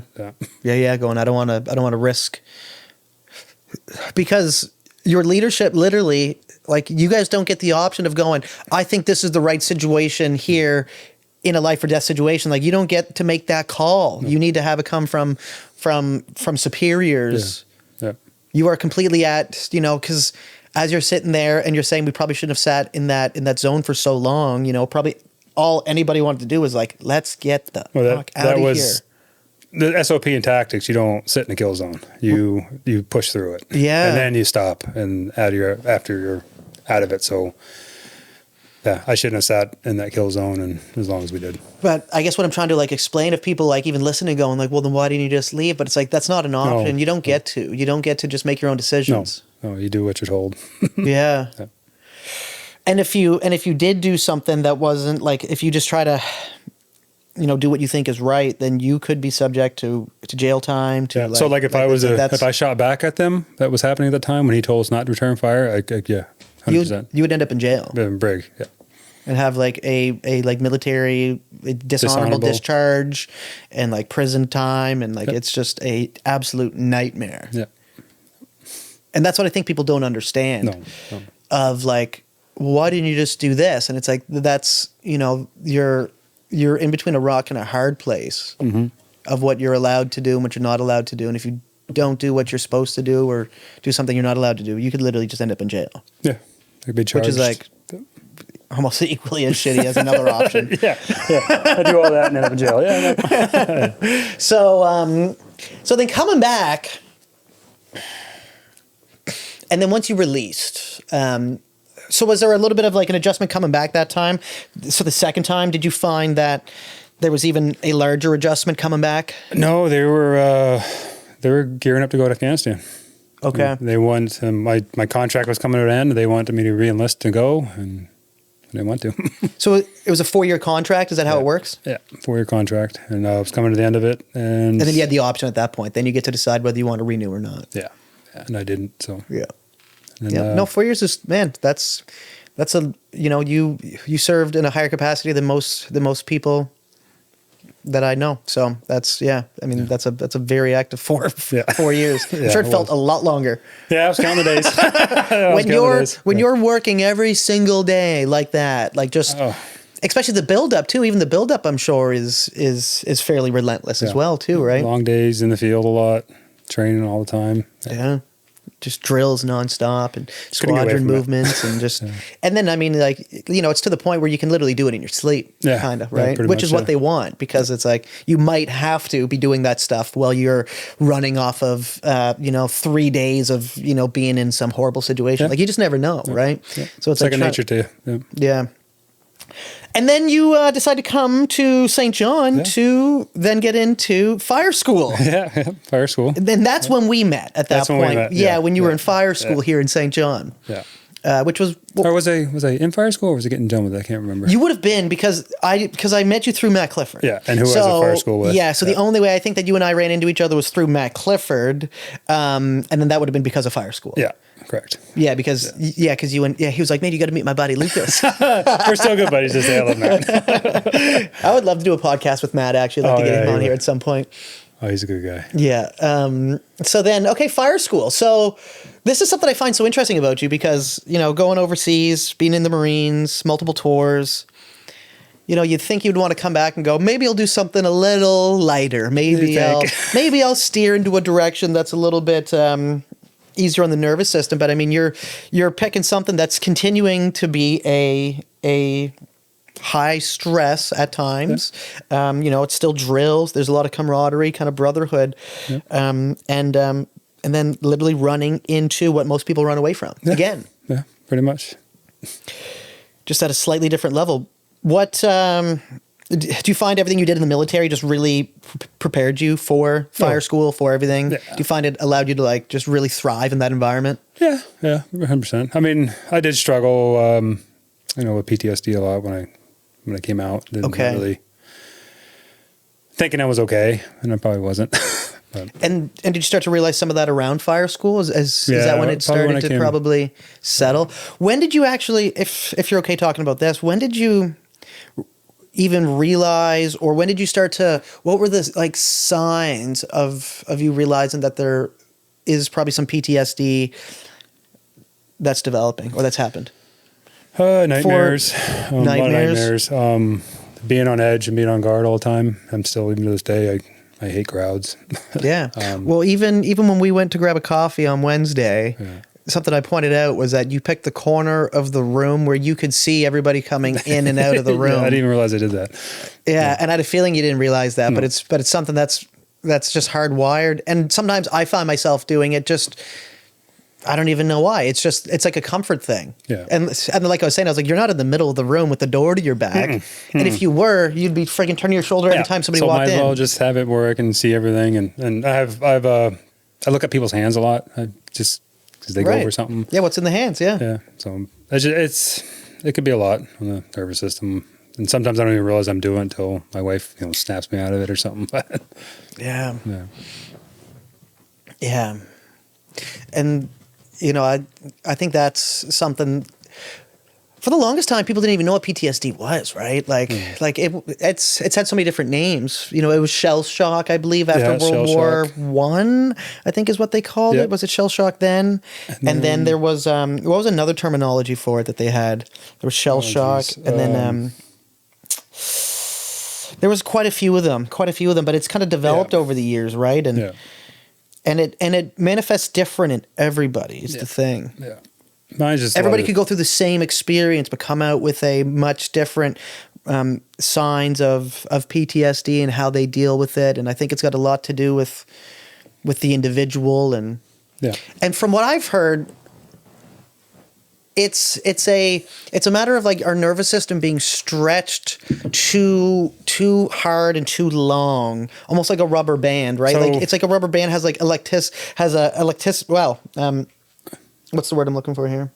Stretchy. Stretchy. Good word, stretchy. Yeah. So it has the elasticity. There we go. Yeah. Elasticity. Yeah. So it has the elasticity, and if you pull it, I'm just murdering this at this point. But if you pull it too far, it ends up snapping, and you can't put that band back together. But everybody's brain has like a certain amount of stress that they can handle, and then you just hit a certain point, whether it's prolonged or it's like something like a firefight where it's just like instantly realizing like I could be in a life or death situation here, or I am in a life or death situation, and at that moment like it snaps, and it's very hard to kind of bounce the nervous system back. Yeah. Is that what it is? Is that from your like experience, or it's that what fight, have you? That fight and flight thing we're talking about? It's stuck on basically. Stuck on, yeah. Okay, yeah. It's always just you're always looking for the next thing next incident that's going to happen. Or right. And I think it's because like if you try to settle it, then it's like literally unnerving, kind of going like, if I settle this, then I could walk into danger, and I don't want to walk into danger. Yeah. And with me sleeping, it's not really, I sleep, but it's not really a restorative sleep. I'm having either crazy dreams or I'm waking up sweating and grinding your teeth. Yeah. Yeah. 100%. Grind my teeth. Just like carrying that tenseness. Yeah. Yeah. So it's been hard to struggle with or to deal with, but yeah. So then, and then you get into firefighting, which is crazy, right? So then, how can you compare the two? Like, is there any comparison between military and between the Marines and firefighting? Yeah. It is a military I guess it was a pre-military, no, it's a military organization, just like everything's run that way with the fire department. A lot of guys have, PTSD there too that don't really hide it away. I mean, I could see it as much as they probably see it with me, but I'm more open with it. Yeah. Yeah. Because maybe it'll help them. Well, that's just it, right? And if you're being open, then it's almost a form of dealing with it there, of going like, I know this is something about me, and having that self-awareness enough to at least realize it is probably a healthy thing to have, where if it was the opposite of you trying to suppress it and then having it like lash out at times. I mean, I did when I first got there, I didn't really talk much about it. I was real quiet, drinking a lot. Yeah. I've heard that from a lot of people, as well, that just drinking almost to numb it, right? Yeah. Just to numb the nervous system a little bit. Yeah, just to get some sleep or calm it down, and in the end, just to feel a little bit good or feel something, feel different, just to feel different than the kind of horrible feeling of like just kind of being anxious all the time. Yeah. Yeah, and that wasn't good to do either. Right. Well, that's the thing. Yeah. Because it's a depressant too, right? So it just makes everything worse. Yeah, it did. Yeah. What are some ways that you've been able to manage it, Lucas, so far, staying on the PTSD topic? What are some ways that you have found to... Routine? Yeah, just trying to get a routine. Having things predictable? Yeah, getting outside, get my eyes in some sun, getting some vitamin D. Winter's hard here, as you know. It is. That's rough, Winter's rough. I hate the winter. And this winter was long, and it did not stop snowing. And I find I'm more impatient in the winter. Yeah. I'm just a little bit more. Down, I'm kind of a little bit of a grump sometimes. I try not to be, but I take vitamin D pills just to. Yes. You have to. Yeah. You have to. And every once in a while, too, what I'll do is I'll actually go in like a tanning bed just to get like vitamin D like on my skin. Yeah. And I used to think that was a lame thing to do, but I'm like, you know what? Like once or twice, sometimes if I'm feeling really down in the winter, I'm like, I'm just going to go sit in a tanning bed for like 7 minutes just to heat my body up. Yeah. No, that's big for me. Is just getting outside get my eyes on some sun. Yeah. Moving my body. Getting a workout in, eat right, it's huge. Yeah. Doing all the things. It's like, I often, I've talked to a couple people and said like, these are all the things that make me feel good. And I've had some people that say like, well, you shouldn't have to do all that to feel good. And it's like, well, you gotta control what you can control. it's like, yeah, like I wish I didn't have to, I wish I didn't have to work out, twice a day and drink water and not eat junk food and like do all these things. And then I feel good. But I think, but I think that's also a great takeaway for a lot of people is that sometimes no matter what we've dealt with in life, sometimes just taking care of ourselves can be the best way to feel better. And it's sometimes the hardest thing to do. Yeah, 100%. Especially if we're not feeling worthy or if we're not feeling good about ourselves or our current situation. That's when it's the hardest to take care of yourself, but that's when it's the most important too. Yeah. And like my biggest philosophy is, even with combat firefighting, you can either sit there and do nothing and nothing changes, or you can get up and move. You can sit there and die. You can get up and move.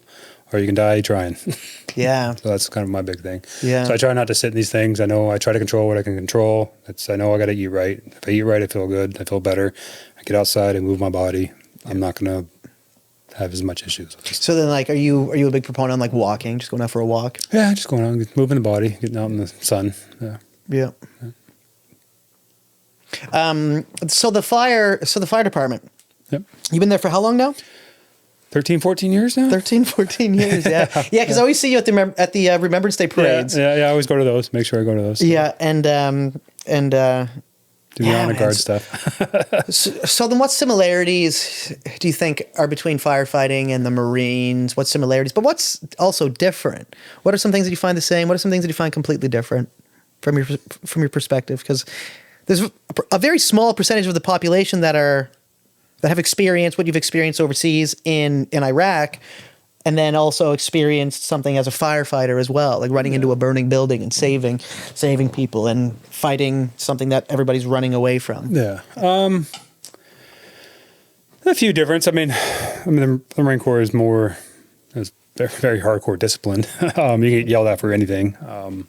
You don't wear your dog tags or something, or you forget to get a haircut, you're getting screamed at, or you get yelled at for everything. I was getting yelled at morning. Yelled at every day when I was in. If there's a scuff on your boots. Yeah. Not that extreme in the fire department. Okay. Because we're all living together. Nobody cares if your boots are scuffed because we're going out and doing stuff. Sometimes you run into a guy that's stupid with the stuff. Right. And then you probably kind of like smirk. Just laugh, and then you smirk. You're like, I appreciate that. I mean, it's just kind of like, right. You're trying to raise the bar or whatever, but it's like, right. I don't know, but like even when I was in the Marine Corps, the biggest thing is I just, being in a leadership role, I just try to treat men like men, and just don't get me in trouble, and we won't have issues. Yeah. Treat you like a guy. I'm not going to nitpick you on things. And that's probably what I do like that about the fire department. It's not that extreme with things. Probably see a lot more in the long run with the fire department than I did with, Yeah. Because you can get stretches of just some crazy, crazy stuff. So, Yeah.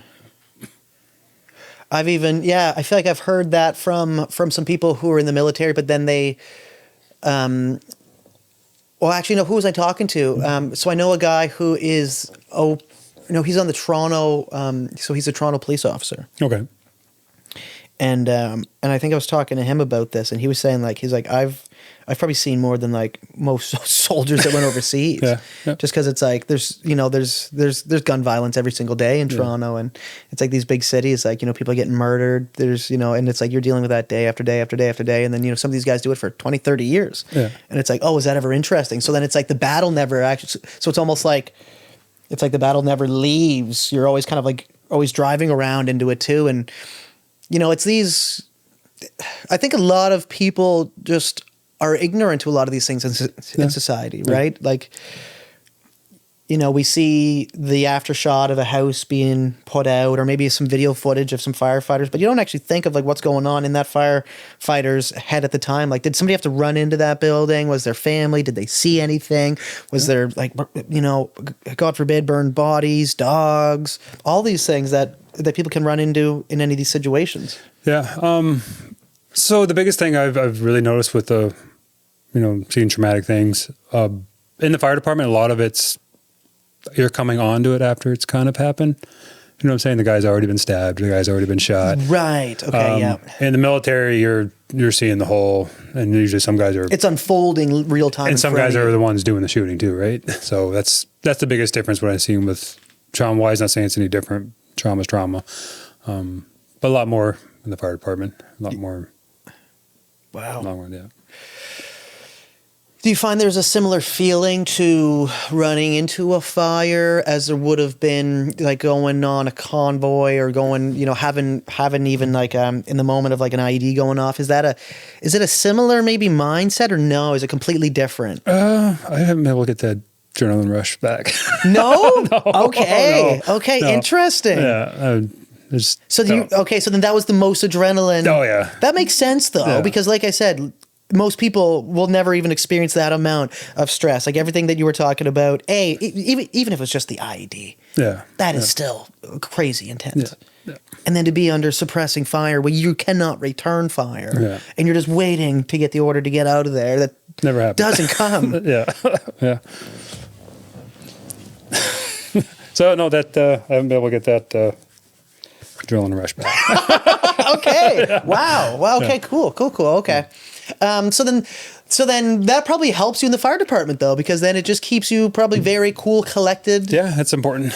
Absolutely. Yeah. Because you can't be panicking in those situations either. No, very control. Aware, making sure that nothing's going to be, the roof's not caving in, the floor's not caving in. They kind of like reading all the signals of the room. So then you're probably picking up on a lot of different things that you're hyper aware of in the fire department now. Yeah. I mean, I'm being cool and calm in those stressful situations is important because it guys are seeing that and they're like, okay, well, he's not stressing out. He's cool. Exactly. And same thing with panic. Panic is contagious. Can spread too. Yeah. Absolutely. Absolutely. That's why you see crowds just instantly like it's like everybody's like sheeping away that way, right? Like if somebody's like, starts screaming and running, like somebody else would be like, probably start running too. And then if enough people do it, everybody's going to start doing it and they don't even know why. Yeah, everybody's just panicking. Yeah. And it could just be one person that's like having like a psychotic break. Yeah.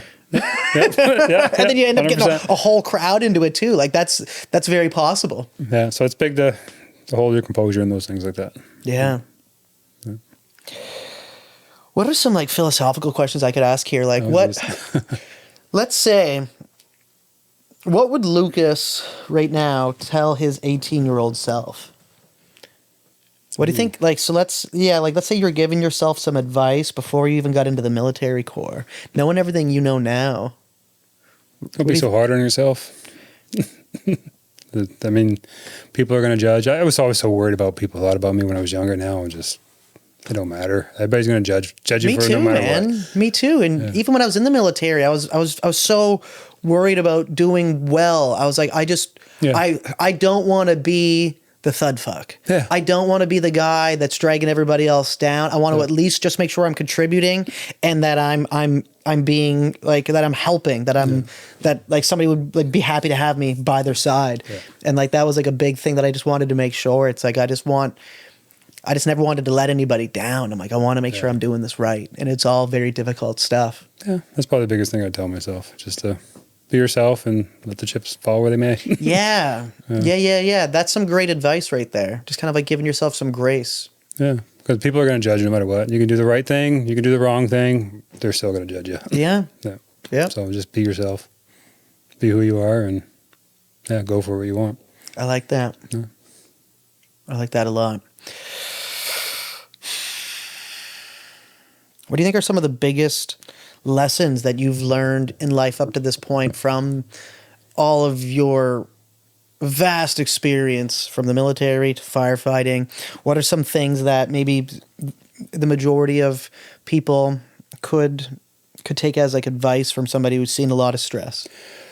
I feel like a lot of people get so caught up in what happened in the past, but what I mean? Like even me, I still think about it sometimes or get so worried about what's going to happen in the future. But the reality is, what we're doing right now, this is where life is. This is where life is. This is the only thing that actually exists. It's the only that matters. It's the only thing that matters, and it's the only thing that actually exists. Because when we think about the past, we're thinking about it from our own kind of like perspective. And although it's real to us, you and I could have different accounts of the same thing that happened. Yeah. And but the only thing that's actually real is this here right now. And sometimes, having this conversation. And sometimes I get lost in kind of going, I need to do all these things in the future, and I need to, or I'm thinking about the things that I'm like, the way I asked that question, or I should have done this, or I should have, and I think a lot about that, but it's like, when I feel my best is when I'm just in the moment. Yeah, just being in the moment. It's when I'm really appreciating just kind of being here. And that's kind of why I do like podcasting, because like for this moment, I'm not thinking about anything I have to do or anything that has happened. I'm just trying to have this conversation, and like that's why I actually do like doing the podcast as well. I like doing anything that does bring me into the moment. Yeah. Bow hunting is another one when you draw back, and like, so that was another reason why I chose bow hunting, is because I'm like, coming from the military, we've shot so many different friggin' machine guns. I'm going, shooting an animal with a gun does not even, like, I'm like, sure, I understand that that's a good way to hunt, and I'm not trying to talk down on anybody's choices of hunting, but for me, I'm going like, that doesn't seem like a challenge. No. That doesn't seem like a challenge to sit in a tree stand and just friggin'.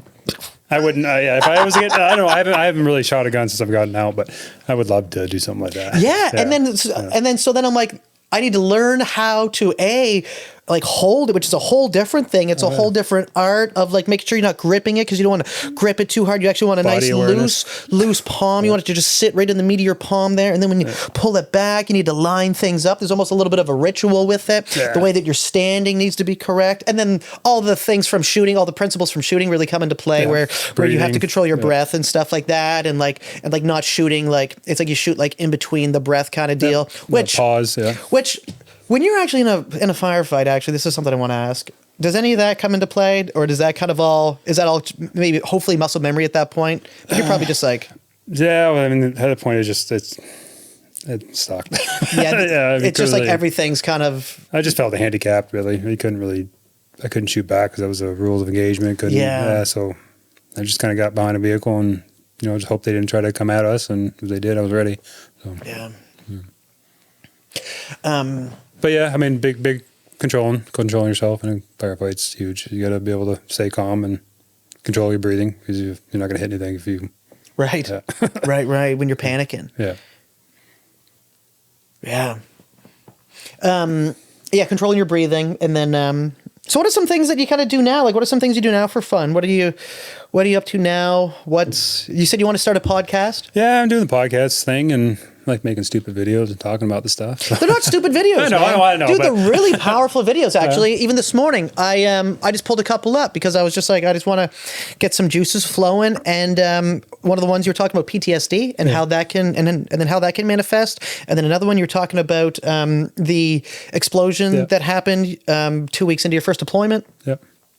And just what that felt like. And you're saying how like every piece of dust pretty well like rose and was flying around, particles flying around everywhere, and you have no idea what's going on, and that confusion and people are loving it, man. People are loving, because those are stories that most people don't share publicly because it's hard to process. But it seems like you've been able to process them in a healthy way so far, and then that way that you've been processing them, I'm sure, is going to be very beneficial for people who have lived through similar things. Yeah. So. And whether it's people who have been overseas or even just dealing with their own stressful situation, that when you explain what you've been through, to them, it's like, I wasn't being shot at, but maybe there was the same feeling of hopelessness or helplessness in a situation that can be relatable too. Yeah, 100%. Back to what I was saying, you just got to control what you can control. You gotta. There's some things that are out of your control. You can't control what's going to happen to you today or tomorrow, but you just got to control what you can. Eat right, move your body, exercise. Meditate, do things. Do you do some meditation? Do you? Yeah, I do. Yeah. Is that like breath work or? Yeah, it's a lot of breath work. Just trying to calm down my nervous system, because even now I find my blood pressure gets skyrocketing through the roof. I could just feel it in my chest, and it's just like, but just trying to breathe. Don't drink caffeine or things like that. And, just try to clean things out of my life that aren't going to benefit me. Yeah. Did you have to cut drinking out ever? Yeah, I don't drink anymore. You don't drink at all? Nice. No. I'll go through stints where I don't drink, and it's the best I always feel. It's the best I feel. So like from January to... Don't get me wrong. I will have one, like a special occasion or something. Okay. I'll do that, but I won't. But you're not just going out to have some drinks, just right? Like that was actually a big part of my not childhood, but like early teens and like being in the military. There is a lot of drinking. It's just part of the culture. Yeah. So anytime you have some time to yourself, you normally just went out and like you would get absolutely plastered. Yeah. It'd be like, all right, let's get the boys and we're going to go out and have a blast, because it's like, we have 12 hours of free time or whatever it is. Like, or like we are allowed away this weekend, or like we're allowed to leave the barracks at least, right? Yeah. So they get drunk. or even partying in the barracks. Like that was even fun too. Wild. Oh yeah. Oh, it gets crazy. Some guy pulls out parties are the best. Yeah, it's insanity. It is insanity. Guys stumbling around and freaking you wake up and there's just like, man, we had some crazy stuff. The top floor would be all infantry guys, and then we had artillery guys. All right, go fight them guys up there and get off. Yeah. Guys fighting and wrestling and. Oh yeah. Is that something that you train Marines? You guys train like hand-to-hand combat? Yeah. We have our they call it McMap. It's their own martial arts. It's a mixture of everything. So okay. So you can go all the way up to a black belt in it. Oh, cool. Okay, and it's probably like. Very fighting. Effective, just learning to like bayonet fighting, knife fighting. I think it's a mixture of Muay Thai, Jiu-Jitsu, boxing. It's stuff you won't do to people, right? Eye gouges, stuff like that. Right. Yeah.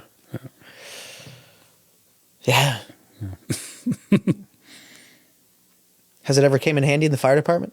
I don't know. I mean, I wrestled growing up. I would never do that to somebody. Or even just like. In St. John, how often have you been in situations where you're like pulling people out of a building? Like, does that happen often? There has been guys that have done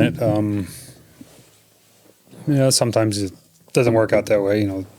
They'd be stuck in the building and you're trying to find people, but you don't. Yeah, no, I haven't really got to pull anybody out of a fire yet, but I mean, I've had saves before. So, okay. Yeah. I have a question for you. Yeah. Egress windows is something we talk a lot about in real estate. Yeah. And the reason they talk about the egress windows is in case of a fire, you want to be able to get somebody in or out of that area. Yeah. And like sometimes I'm looking at a window and they're like, yep, that's egress. And I'm going, how could a firefighter fit through that? But like you guys like literally like stuff your gear through and then you crawl through some of these like tight surfaces. Like I've seen some videos of how you have to go through like very small openings and like almost push all your gear through. And then you guys like come like the other side and then gear back up. And, but then there's some times where I'm like, a lot of people I know would never be able to fit through that window. Do you know what I mean? Yeah. No, we usually, when we get to fires, we try to ladder every window, as much of the windows as we can. So, top floors, guys that are working. And so if something happens, they're able to get out. Yeah. Interesting. So you're enjoying the firefighter life now? Yeah, it has its ups and downs. I mean, you see a lot of bad stuff too in the fire department. I guess I'm going to talk about this. So we were talking about the saves earlier, about pulling people out. So when I first was a rookie, we got a call for a guy not conscious, not breathing. We show up, he had a big gash in the back of his head, probably where he passed out and fell down and hit his head or whatever. So I'm gauzing it, and we get 7 or 8 rounds CPR on this guy. Jeez. And didn't really think anything of it. Didn't even know if the guy lived or died. So anyways, Christmas time comes around, and this woman's knocking at the door and ringing the doorbell, and she wants to talk to the 2 firefighters that worked on this guy. I was like, I was one of them. This is at the fire department? Yeah, I was in Station 5 in Milledgeville. Okay. So, and then the other guy comes, and she has this ornament, and it has the firefighter's prayer on it, and she gives it to us and said, hey, I wanted to thank you because my father lived for a week in the hospital, and I got to say goodbye to him. And it's like, man, it broke my heart. You know what I mean? So I had that ornament, and I hold that higher regard than any award or anything I've ever gotten. Yeah. Man, that is so nice. Yeah. And it kind of gave me a big love for the job. It's being there for somebody in their absolute worst time in their lives, and you can make a difference. So. Wow. Yeah. So that's so nice that she did that. Yeah. So I put it on the tree every year, and yeah. And then just kind of have that as the reminder as to why you're doing it, right? Yeah. Having that big why, I think, is so important for anybody in life as to what they're doing, right? Yeah. Having a big why that you really resonate with. And don't get me wrong, I've questioned myself and why I'm doing this stuff sometimes. I'm adding more crap I probably shouldn't carry, but But being there for somebody like that, it was a different, it hit different, put it that way. Yeah. Well, that's why I actually started this off, and I was very purposeful in using the word hero. I was, I don't really think of myself as a hero. No, I know you probably don't, but I wanted to say that because it's very heroic what you're doing of choosing to go into the line of firefighting. Anybody that chooses to do that is absolutely heroic, but especially after what you've done, and then kind of continuing to find that service. And actually, that's another reason why I'm wearing this T-shirt here today. Yes. The Operation Feed is just because. So this is Patrick Gordon's company. And he's also doing great things, and I thought that this episode warranted this shirt. And his whole thing is finding a way to serve the community after members have done their service, and that's his whole mission statement of feeding the most vulnerable in the community. And he's using the people that already have the serving heart, kind of to bring that group together to have camaraderie after service as well, because I think that's something that a lot of people miss once they leave the military. Yeah, is that brotherhood that you form while you're serving. Yeah, and just how impactful that is, and the feeling that comes with, and the feeling and the void that you have when you don't have it. Yeah, 100%.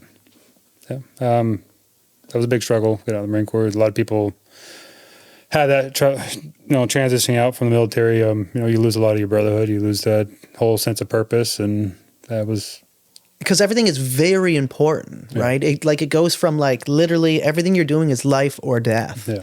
It's very mission orientated, very goal orientated, very much we are doing this now, as opposed to I'm doing this, right? It's always we need to go here, we need to go there. Effort. It's very much a we. It's it's always the group collective to then going to a more individual purpose of life, which can feel almost pointless sometimes. Going if I'm not doing this, if I'm not doing this for somebody beside me, it's a very weird thing where it's you almost care more about somebody beside you than you do yourself sometimes. Yeah. Sometimes, 100%. Right. And I think that comes from. That's just kind of part of the military. It's part of the culture of kind of making sure that you can trust the person beside you. One person fails, or the whole group fails, and everybody gets punished. Everybody gets punished, right? So it's and it's true, because in combat, one person fails or falls asleep on watch, the whole platoon could be at danger, be at risk, right? 100%. And it is true. Yeah, I always thought that was weird. I always thought it was weird. I'm like, why am I getting in trouble for that guy messing up? And then eventually you're like, I'm not even going to let anybody mess up because I don't want the punishment. So then I don't want to pay for your mess up. Right. So it's the slowest guy. You'd always run up to him or help him finish the inspection or whatever, or just kind of check him over 3 or 4 times to make sure he's good. But it's but then, and then that nobody wants to be that guy. So either they'll kind of raise their standard a little bit, and then, you get some talking to them after, you need to get your shit together, dude. A little soap party. The soap party, right? Soap right. Just beating them. A towel and a bar of soap. You knock on the door with a couple NCOs. Yes. Yeah. Was there a lot of that stuff as you were overseas? Was there was there times you were fighting guys? Did stuff get heated amongst you guys, or? I mean, yeah, but the second one with those two officers, you could tell it really affected the platoon. Well, it does, because it bleeds down, right? Especially when they're in those 2 guys are in a leadership position, and I don't. Really, it's crazy how that can happen from seeing your leadership do that. It'll kind of slowly bleed into the way everybody else treats each other. Yeah, 100%. Because it's the morale. It's that's what the morale is being, and if you're dealing with that and seeing that day after day after day after day, it just plays on you. Yeah, especially when they're supposed to be, in leadership position and supposed to be leading us there. Yeah, man. Yeah. Some crazy stories, Lucas. So I'm excited for you to start your podcast. Do you know what you're going to call it yet? I had a couple ideas. I'm not 100% sure yet. Still playing with the details. So okay. The biggest name I want to unfiltered. I like that. Yeah, just kind of raw and unfiltered. Yeah. I like that. And you were thinking of bringing your dad in? Bring my dad in because we both were in the same war together. So he was in the initial invasion of 2003. So that's wild. So that's wild. And he's in Georgia now, you said? Yeah, and he got a Bronze Star for that one. So he's got a bunch of medals. So I wanted to. Absolutely. Yeah.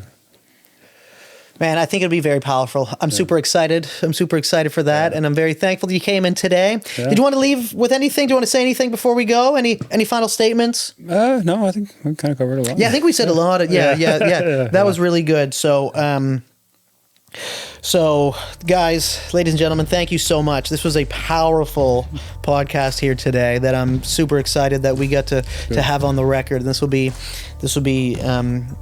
a kind of moment in time that we'll be able to look back for forever. So I'm excited to have this, and excited for you to start your journey of podcasting in any way it can help, man. Let me know. I appreciate it. And thank you very much. Yeah, thank you.